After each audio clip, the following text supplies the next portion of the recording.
సచ్చిన వారితో సమానంగా బానిస బ్రతుకుల్లోకి తీసుకుని వెళ్ళారు వారిని.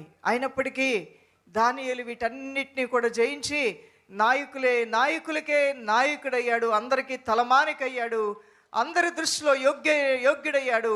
అందరూ కూడా ఈ జ్ఞానిని వెతికే విధంగా దేవుడు అతన్ని హెచ్చించాడంటే కారణం ఏంటో తెలుసా దైవజనమా? He is very faithful to God, he is very prayerful person. ఆయన ఎప్పుడూ కూడా ప్రార్థన చేసేవాడు, మరి సమయం దేవునికి ఇచ్చేవాడు. రోజుకి ఎన్నిసార్లు ప్రార్థన చేసేవాడంట? రోజుకు 3 మారు ప్రార్థన చేసేవాడు ఆయన, ఉపవాసాలు చేసేవాడు ఆయన. అంత మాత్రమే కాదు, తన అప్పగించబడిన పనిలో దేవునికి నమ్మకంగాను, తన పనికి తన బాధ్యతకు నమ్మకంగా ఉంటూ మరి వ్యర్థమైన వాటిని తన జీవితంలోనికి రాకుండా భక్తిహీనకు అవకాశం కల్పించే వాటి నుంచి పారిపోయాడు. ఎవరిని ఇచ్చల నుంచి పారిపోని వాక్యం తెలియజేస్తున్నట్లుగా ఆయన దేవునిని తను దూరపరిచే వాడికి దూరంగా పారిపోయి తను తాను ప్రభువులో భద్రపరుచుకున్నాడు. Very simple thing. ఇదే కదండి ఆయన చేసింది. అది చేస్తే దేవునికి ఎంత ప్రేమ కలిగిందంటే, ఆ ప్రేమతో ఈ యొక్క దేవాతి దేవుడు